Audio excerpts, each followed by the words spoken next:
The heroin epidemic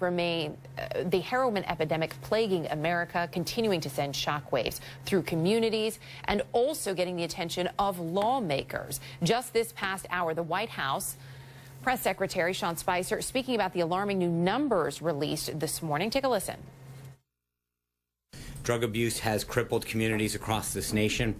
In 2015, more than 52,000 Americans, that's 144 people a day, died from a drug overdose, with 63% involving an opioid. Stopping this epidemic is an issue that every American, regardless of your political background, can and must get behind.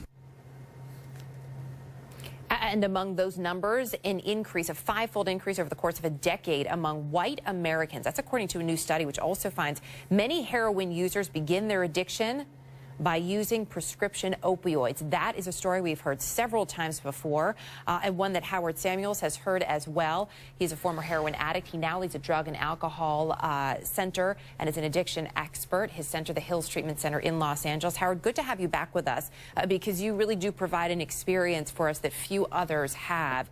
When you see these reports out with the new numbers, when you see more concrete evidence that oftentimes someone's heroin addiction or even their overdose may have begun with a prescription opioid, is that at all a surprise to you? Well, no, it's not. I mean, you have to have an understanding that, you know, the OxyContin epidemic a few years ago really got huge communities addicted to the prescription drugs. Now, that pharmaceutical company changed the makeup of OxyContin so you could no longer dissolve it and shoot it. And then OxyContin and a lot of the other opiate prescriptions became so expensive to buy on the street, and heroin at the same time has become so plentiful, and it's become the cheaper alternative. So that's why the heroin epidemic is spreading more and more out from the cities into the rural and the suburban areas.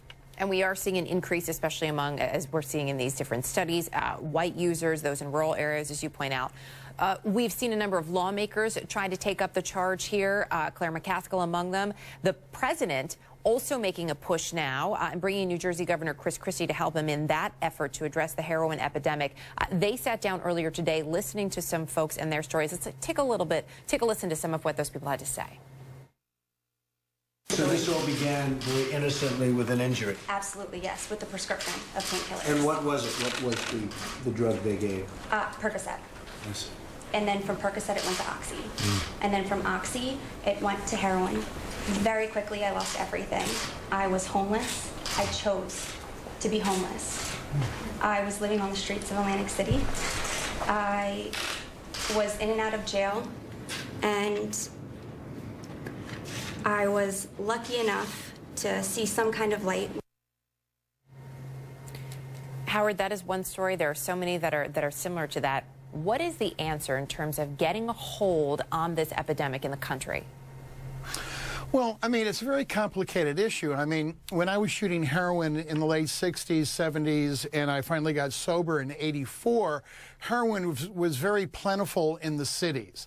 Now, what has happened is that the cartels have really brought in a ton of heroin that it's so cheap and it is so plentiful, it has now seeped into the rural Vermont, New Hampshire, Ohio. I mean, it's insane out there. And then when you take the use of fentanyl, which has now been cut into heroin, and fentanyl is the strongest opiate known to mankind, that's where you're getting the heroin overdoses. So I think there has to be community, family, you know, what the president did today by putting a spotlight on the issue. It's a coordinated war here that we have to get educated, especially the families, because the families are the ones that are seeing it or seeing the behavior of their kids or their loved ones that are their behavior is starting to change. So I think it's a combination of so many different things: education, treatment. It's about working with law enforcement. Law enforcement is on the front lines. I deal with law enforcement in the courts all the time, so that way these individuals, when they get arrested, aren't put in jail, but they're put in treatment. And law enforcement, as we've heard in a number of communities, also feeling overwhelmed and asking for more tools and more resources to deal with the uptick in overdoses and what they're seeing. Howard Samuels, always appreciate your insight on this.